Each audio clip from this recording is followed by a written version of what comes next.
सासरे बुवा मी पायीच जिंकली. अरे पण कसली पाहिजे? काय विसरलात तुम्ही? Welcome to Tuntun kids.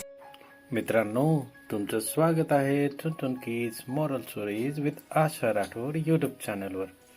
आजची मजेदार आणि बोधप्रद गोष्ट आहे लोभी सासरा आणि चाणाक्ष जावई भाग 1. ही गोष्ट आहे लोभ, फसवणूक आणि बुद्धिमत्तेच्या जोरावर मिळालेल्या एका न्यायाची. तर तुम्हाला माहितीच आहे की विनोद शर्यत पूर्ण करण्यासाठी तळ्यामध्ये रात्रभर थांबलेला होता आणि सकाळ झाल्या झाल्या तो ओल्या कपड्यानिशी आपल्या सासरी बुवाच्या घरी हे दाखवण्यासाठी तो पळत येतो. चाल विनोद, लवकर घरी सासरे बुवांना दाखव की तू पायीच जिंकला आहेस. आणि आपल्या सासरी बुवाला तो दाखवण्यासाठी बाहेर बोलवतो. सासरी बुवा तर बाहेर येतो आणि त्याला म्हणतो, अरे विनोद, असा कुठून पळत येतो? तर विनोद समोरनं म्हणतो, सासरे बुवा मी पैज जिंकली. सासरे बुवा मी पायीच जिंकली. पण सुदाम विसरल्याचे नाटक करतो. तो शांतपणे म्हणतो, अरे पण कसली पाहिजे? सासरे बुवा, मी खरंच विसरलात का? अहो, काल तुम्ही तर मला गावातल्या तळ्याच्या तिथे सोडून आले होते, तर मला माझं बक्षीस पाहिजे.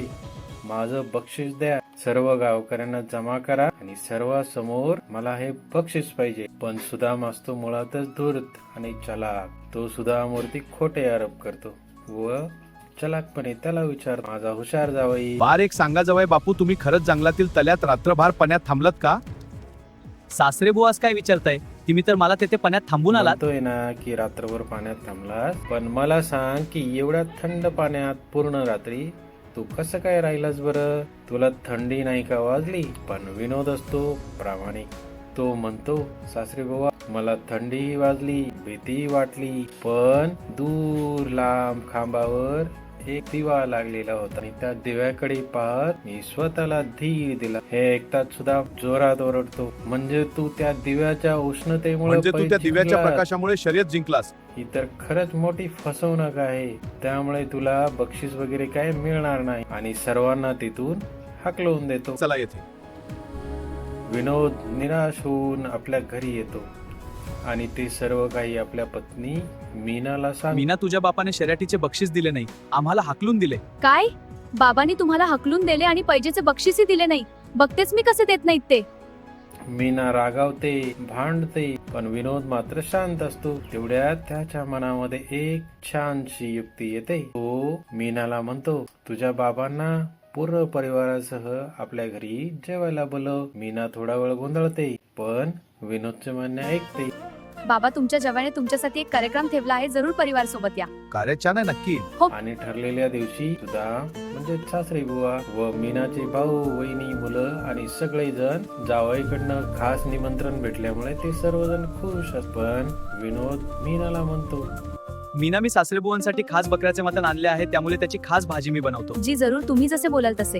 हो, बकऱ्याचे मातन किती छान. चला लवकर करा भाजी. हो बाबा. मटण म्हणल्या सुद्धा आमच्या तोंडाला पाणी सुटलं. तर मीना, तू थोडा मटण वेळ आणले आहे, वाट बघ. त्यामुळे त्याची खास भाजी मी बनवतो. जी जरूर. आणि तो आगीपासून खूप दूर तारेला लटकून ते मटणाचे भांडे वरती ठेवतो. कितीतरी तास उलटतात. सगळ्यांना भूक लागलेली असते. सुदाम सासरी बुवा रागावून विचारतात, अरे शिजलं का? कधी होणार आहे भाजी? जवाई बापू, अजून किती वेळ? खूप भूक लागली आहे. हो काका, लवकर होईल.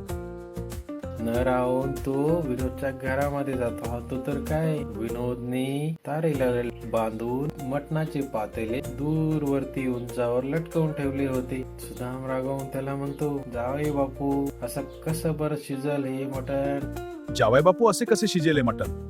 विनोद शांतपणे उत्तर देतो, सासरे बुवा, आठवत्यानं मी काही किलोमीटर लांब दिव्याकडे पाहत तल्यात रात्र काढली. जर तुम्ही म्हणता ना काही किलोमीटर लांबच्या दिव्याने मला त्या दिवशी थंडी नाही वाजली, तर आता तर मी हे काही मीटर वरती मटणाचं भांड ठेवलं आहे, तर ते तर नक्कीच शिजेल. सासराला आपली चूक समजते. सुदाम त्याची माफी मागतो. विनोद, मला माफ कर. मी चूक केली, ती सुधारू इच्छितो.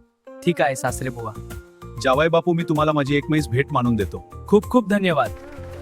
चला जाऊ दे, याला सर्वात कामी दूध देणारी म्हैस देऊन टाकू, नाहीतर तिचं काही उपयोगी नाहीये. आणि ठरलेल्याप्रमाणे बक्षीस देतो. पण यामुळे मीना नाराज होते. ती विनोदला म्हणते, मला माफ "विनोद, करा, पण आपली म्हैस चारा खूप खाते. आणि थोडंच दूध देते समजत नाही काय करावे. काळजी करू नको मीना, मेहनत केली तर नसीब बदलतं. उद्यापासून मी म्हैसची काळजी घेतो. व तो त्या दिवसापासून म्हशीची काळजी स्वतः घ्यायची बफालोला ठरवतो. बंधून शेतकडे न्यायचंय. बरोबर विनोद, शेतात पाणीकडे जाऊ. हो येतोय मी. लवकर या. विनोद दररोज सकाळी म्हशीला गावाबाहेरील जंगलात चारायला घेऊन जातो व तिची विशेष काळजी घेतो. त्यामुळे ती बफेलोचे दूध म्हैस काढायला चला. गुटगुटीत हो होते. जरा हळू कर. आणि बघता बघता गुटगुटीत झालेली म्हैस भरपूर दूध देऊ लागतो. पण सुदामच्या मनात आता काही वेगळाच डाव येतो. तो म्हणतो, बापरे, सगळ्यात कमी म्हैस देणारी जी म्हस अचानक एवढं कसं काय दूध द्यायला लागली. सगळीकडे त्याच गोष्टीची चर्चा आहे.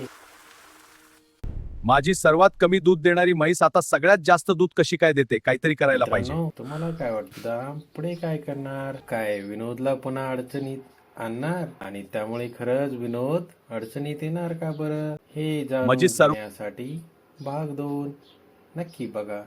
आणि हो, व्हिडिओ आवडला असेल तर लाईक करा आणि चॅनलला सबस्क्राईब करा आणि आपल्या मित्रांना शेअर नक्की जरूर करा. थँक्यू.